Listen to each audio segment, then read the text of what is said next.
What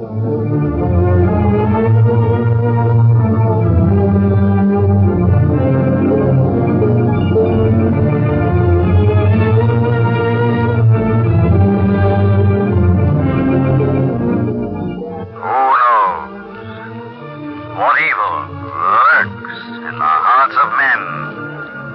The shadow knows.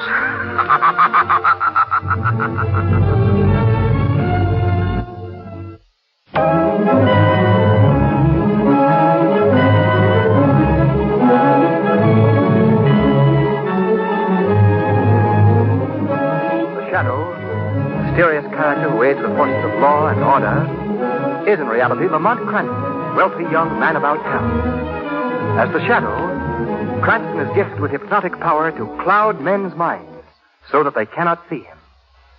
Cranston's friend and companion, the lovely Margo Lane, is the only person who knows to whom the voice of the invisible shadow belongs. Today's drama, Death Speaks Twice.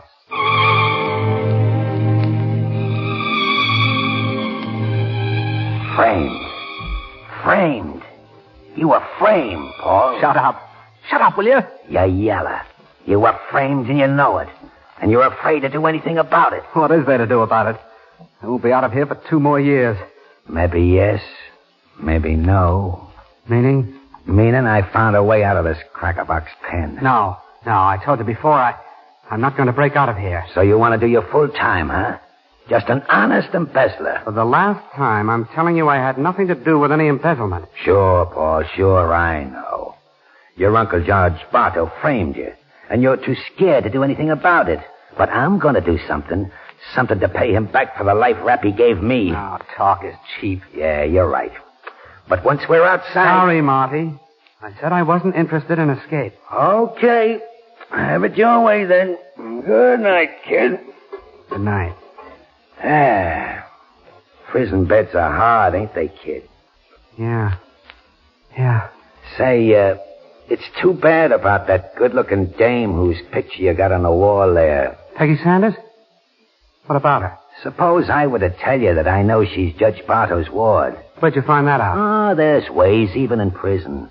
Suppose I told you that I heard that your girlfriend, Peggy, is going to marry your stepbrother next week.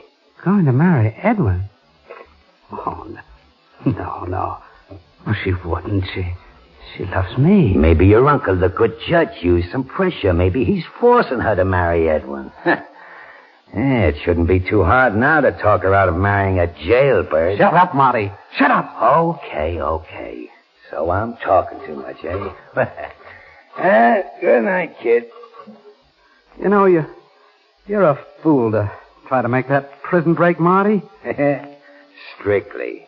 You think you can make it? I told you it was a cinch. All right. I'm going with you, Marty. There's something I've got to attend to outside.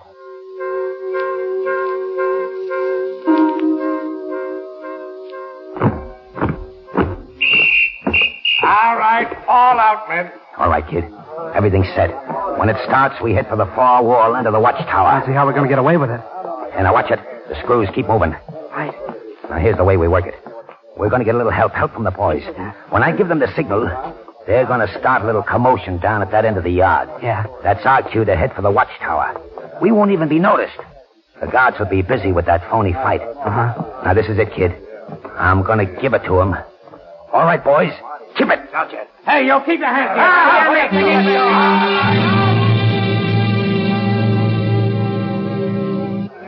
Not too fast, kid. That guard there's got his eye on us. He's suspicious. He's coming towards us. Keep moving. If he tries to stop us, I'll take care of him. Where'd you get that knife? Never mind. Just a moment, you two.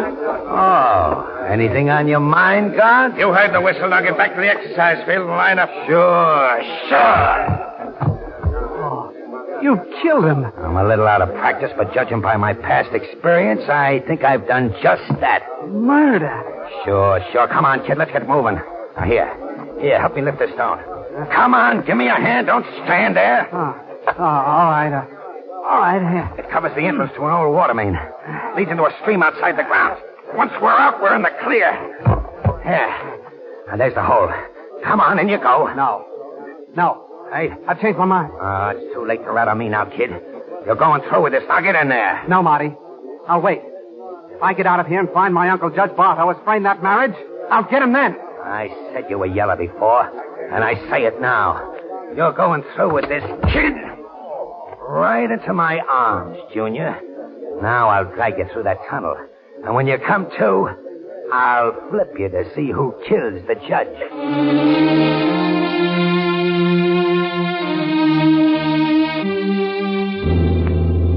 The two convicts who today escaped from the state prison through an abandoned water main after having killed a guard have not yet been apprehended. The men are Lifer Monty Legault and his cellmate, Paul Bartow, who, ironically enough, is a nephew of Judge Bartow, who sentenced them both to prison. Nothing new on Both the radio. men were wearing Margo. And there it is, Margo. That's the reason for the urgent phone call from Edwin to come to Cliff House. Why, on account of the prison break? Mm-hmm. They fear that Paul has broken out to avenge himself on his uncle, Judge Bartow. I'm inclined to believe that all three secretly fear that they're in for danger. All three, Lamont. Judge Bartow, his ward Peggy Sanders, and Paul's stepbrother Edwin. You know, Margo, this whole business puzzles me. I knew Paul Bartow before he was sent to prison. He's not a killer. Not the criminal type at all. Well, Lamont, wasn't there some talk at the time of his trial that his uncle deliberately sent him up to prison to get him out of the way? Mm-hmm. But even so, I still can't believe Paul would do anything to his uncle. Well, from a little bit I've seen of dear old uncle, I figured him to be rather an unpleasant person. Well, perhaps a better word would be hasty, Margo. You see, 5 years ago, his verdict against Paul on the embezzlement charge was, I don't know, somebody right up ahead signaling with a flashlight for us to stop. Well, do you think we'd better, Lamont, at this time of night? Oh, don't worry, Margo. That you, Lamont? Yes? Oh, hello, Edwin. Edwin, Paul's stepbrother? Right. Good to see you, Lamont. Hello, Margo. Hello, Edwin. Lamont, Paul is up at the house now. Oh, I see. Is your uncle in the house, too? Yes, Uncle John is there with Peggy. Well, how is Peggy? I haven't seen her lately. She's fine, Margo. Lamont, things are very serious. Paul has accused Uncle John of trying to force Peggy to marry me. Of course, that's ridiculous. Well, knowing your uncle as I do... Well, Lamont, you know me, too. Think I'm the kind of a man who'd double-cross someone I like as much as I do Paul? Believe me, Peggy loved me now. Even if Paul never had been sent to prison, she'd still love me. I see. But Paul doesn't understand that. Well, if that's true, it shouldn't be hard to make him understand it. Margo, 4.5 years of prison can do a great deal to warp a man. Just what did you want me to come here for, Edwin? Well, I thought that you could reason with him, Lamont. You could persuade him to go back to prison and finish his term. That's a big order. You can do it, Lamont. He knows you and he respects you. Well, I'll see what I can do, but meanwhile, Edwin, what about Monty Legault? Who? Paul's cellmate who made the break with him. Oh, I don't know anything about that. As a matter of fact, Lamont, I haven't spoken directly to Paul. I've just heard him talking to Uncle John in the library. Well, let's get up to the house, Edwin. See what we can do about this problem of yours.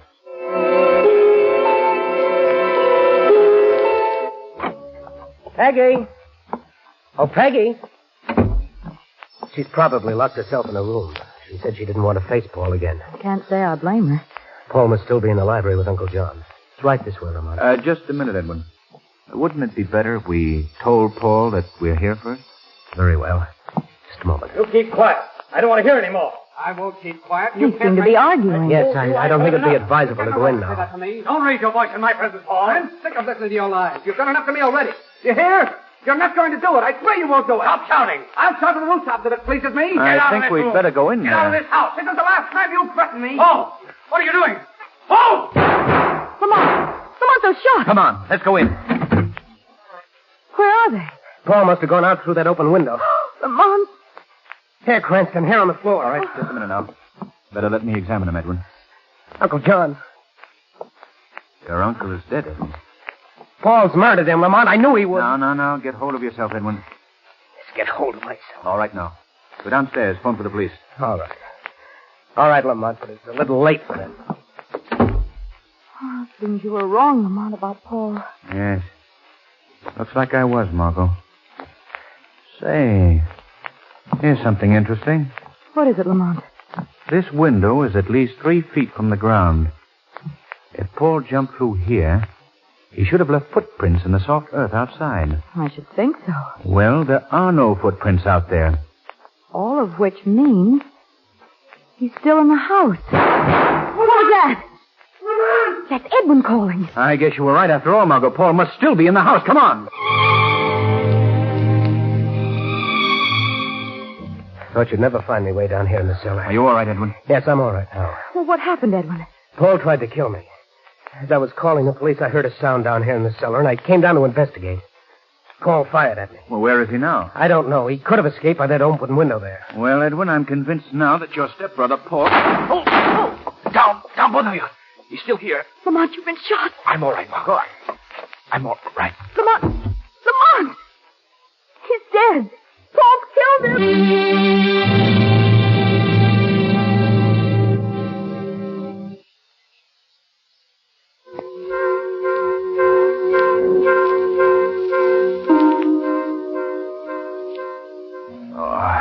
Now just lie still, Lamont.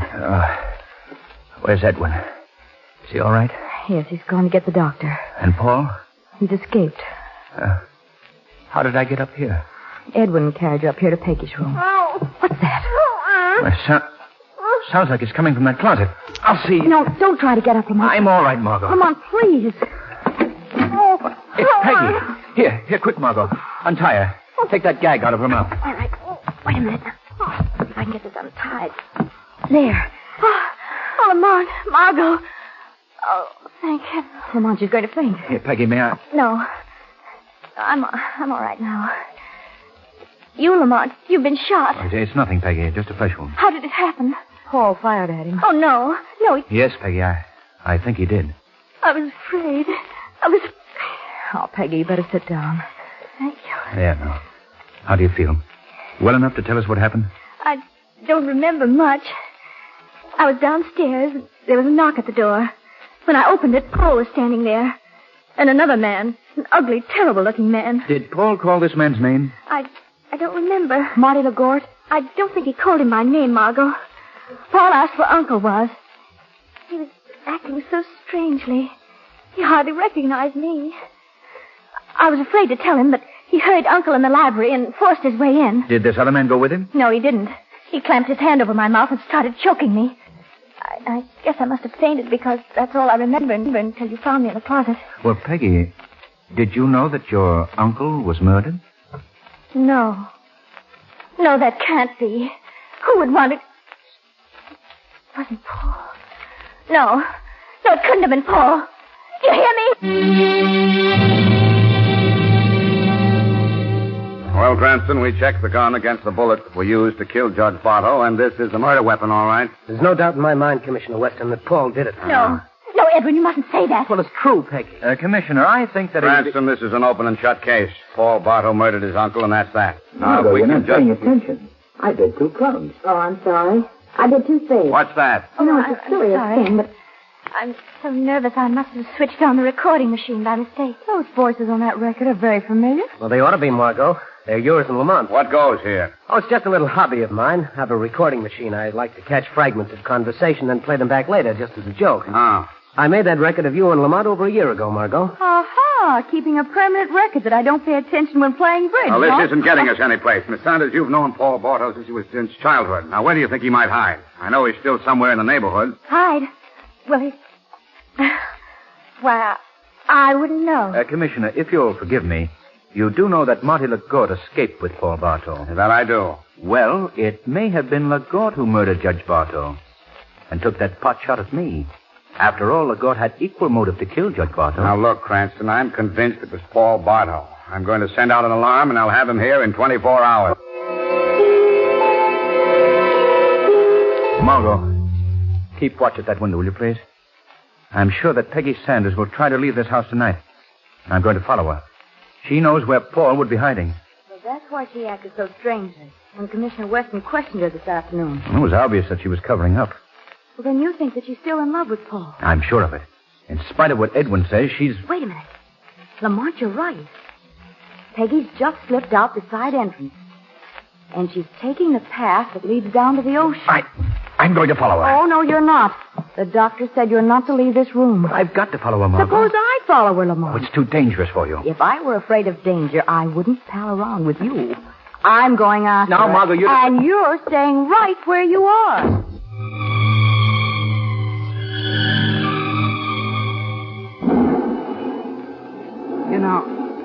Marty, my head hurts. I told you, Paul, you heard it when you fell down. How did we get here? You brought me here. Funny, I don't remember anything after we made that prison break. Funny, though, this place. It's a cave. This cave and this beach look very familiar. Yeah, they ought to. You grew up around here. Back up there in the cliff is your uncle's house. Oh. I remember now. Peggy and I used to play here when we were kids. Hey, now look, we haven't eaten for 17 hours. I'm going to go and get us some grub. Oh, they'll spot you in a minute in those prison clothes. Not if I stay out of sight. I'll be back in an hour. Huh? Oh. My head hurts. Everything's so jumbled up. Paul. Huh? Paul. What was that? Paul. Oh, Peggy. Oh, my darling. I waited until that man left. Paul, you look ill. Hey, it's just my head. Marty said I fell. Did he bring you here? Yeah. No, I brought him here. I don't remember. It's so hard to think, Peggy. Paul, you've got to get away from here. They're going to arrest you for Uncle John's murder. Uncle John's murder? Yes. I don't remember. I wanted to. He was forcing you to marry Edwin. Paul, did you kill him? Oh, I don't know, Peggy. Maybe I did. Who's that? Who did you bring with you? Why, I didn't bring...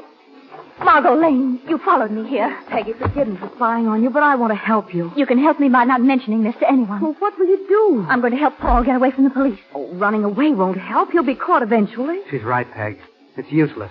We can't stay in this cave forever. Margo, Judge Bartow tried to poison my mind, make me hate Paul, make me marry Edwin. I can't. That's a sad story, Miss Sanders. Oh, Marty. Yeah, Paul, your old friend Marty. It was nice of you to invite company to our hideout cave while I was gone. Too bad you're not going to be around to enjoy it. What do you mean? I mean that I just called Commissioner Weston on the phone and made a deal with him. If I bring you in, they'll go easy on me when the case comes to trial. What? You're clever, aren't you, Marty? Sure I am. My story that I told the commissioner on the phone was that I tried to keep you from breaking jail. And when you did go, I went after you to bring you back. Simple enough? Just a little too simple, Marty LaGorge. Oh, so you got a gun. Why, you don't think that I'm going to be afraid Stop coming toward me, or I'll fire. A dame with a little pop gun? I warned you. And your little pop gun won't work, eh? That's too bad. Now I'm boss around here. I give the orders and my revolver works. What? Marty LaGorge. Hey, who said that? The shadow, Marty LaGorge. Don't look for me. The shadow cannot be seen. What do you want of me, Shadow? I want to commend the leopard who changed his spots. So you're working for the police, eh, Marty? Sure. Sure, that's right. Good for you. Shadow, you don't understand. I understand perfectly, Miss Lane. Come, Marty. We're all going back to Cliff House where Commissioner Weston and Edwin Bartow are waiting for you. Hey, now, wait a minute. Don't you understand, Marty? Bring your prisoner back to the police and receive the reward for your efforts. Oh, yeah. Yeah, Shadow. After all, I am working for the police. But Shadow... This should be interesting, Miss Lane, and quite surprising. Marty LaGorge promised that he'd be here in 15 minutes. And he said he was bringing Paul with him? Yeah, I don't get it. Here's this lifer, Marty LaGorge, turning straight and helping the police. All right, get in there, you. Well, Marty, I see you brought Paul Bartow with you and Miss Lane and Miss Saunders. Commissioner, here's your prisoner. Why don't you say something, Paul? Defend Oh, yourself. what's the use, Peg? I haven't a chance. Not a chance, Paul Bartow. The law gives every man a chance. Shadow, what are you doing here? The Shadow? Thought I might be of some assistance, Commissioner. Well, you're too late. I've already solved this crime. Sure of that, are you? I've got a corpse, witnesses, and the murderer. What more do you want? Who is the murderer? This fella here, Paul Bartow. That's where you're wrong, Commissioner. Now listen, Shadow, this is an open and shut case. I agree with you. You do? Well, that's very nice. You agree. The murderer is right in this room. But he isn't Paul Bartow. Now look, Shadow, my witnesses heard Paul Bartow threaten to shoot his uncle, and they heard the shots. Did it sound like this? I'm sick of listening to your lies. You've done enough to me already, do you hear? You're not going to do it. I swear you won't do it. Stop. Turn that off. Turn it off. Shout to the rooftop if it pleases me. You can't stop me. Get out of this room. Get out of this house. This is the last time you threaten me. Paul, what are you doing? Paul! Is that what your witness heard, Commissioner? What was that? A recording. Played from that loudspeaker concealed in the wall. A recording that was devised by the real murderer, Edwin Bartow, to make his stepbrother, Paul, look guilty. No, I don't know anything about it. Edwin, with the aid of his accomplice, Marty Lagarde. Edwin, you... Stop Lagarde, Commissioner. He's trying to get away. Stop or I'll fire. I kill him? No, Commissioner. He'll live to pay his debt to society. As for our friend Edwin Bartow, I think you'll have no trouble getting a confession out of him now.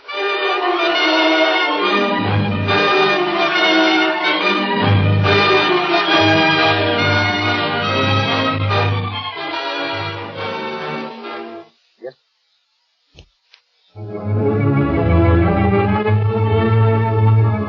The weed of crime bears bitter fruit. Crime does not pay.